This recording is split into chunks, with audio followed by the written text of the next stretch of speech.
गांव के किनारे एक छोटा सा लड़का अर्जुन रहता था। अर्जुन का मन पढ़ाई में नहीं बल्कि प्रकृति में रमता था।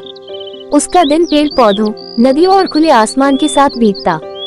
गांव के बाहर एक पुराना पीपल का पेड़ था, जहां अर्जुन घंटों बैठा आसमान को निहारता रहता और पक्षियों की चहचहाहट सुनता। एक दिन जब अर्जुन पेड़ के नीचे बैठा था, उसने देखा कि एक नन्हा सा पक्षी जमीन पर गिरा पड़ा था।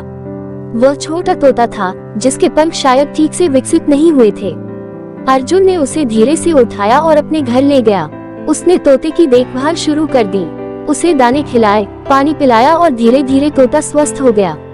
अर्जुन ने उस तोते का नाम मीठू रखा। मीठू और अर्जुन की गहरी दोस्ती हो गई। जब भी अर्जुन खेतों में या गांव में कहीं जाता, मीठू हमेशा उसके कंधे पर बैठा रहता। गांव के लोग भी इस दोस्ती को देखकर चकित होते थे। अर्जुन जब भी अकेला होता, मीठू उसकी बातें सुनता और अपनी चोंच से उसके गालों को छूकर प्यार जताता।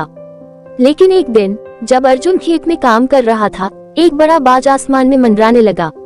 मीठू पेड़ की एक डाली पर बैठा था।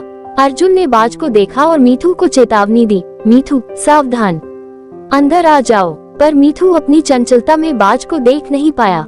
अचानक बाज ने झपट्टा मारा और मीठू को अपनी चोंच में पकड़ने की कोशिश की। अर्जुन ने बिना सोचे समझे एक पत्थर उठाया और पूरी ताकत से बाज की ओर फेंका। पत्थर बाज को लगते ही उसने मीठू को छोड़ दिया और उड़ गया। मीठू डर के मारे कांपने लगा, लेकिन अर्जुन ने उसे गोद में लेकर प्यार से सहलाया।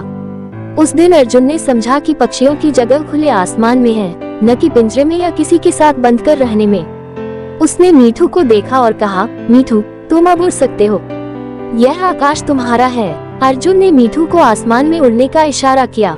पहले तो मीठू अर्जुन की ओर देखता रहा, जैसे कुछ समझ नहीं पा रहा हो। फिर धीरे धीरे उसने अपने पंख फैलाए और आसमान की ओर उड़ान भरी। अर्जुन उसकी उड़ान को देखता रहा, उसकी आंखों में खुशी और उदासी का मिश्रण था। मीठू उड़ गया, लेकिन हर रोज सुबह वह अर्जुन के घर के पास आकर उसकी खिड़की पर बैठता और अपनी मीठी आवाज में चहचहाता, जैसे कह रहा हो, मैं अब भी तुम्हारा हूँ।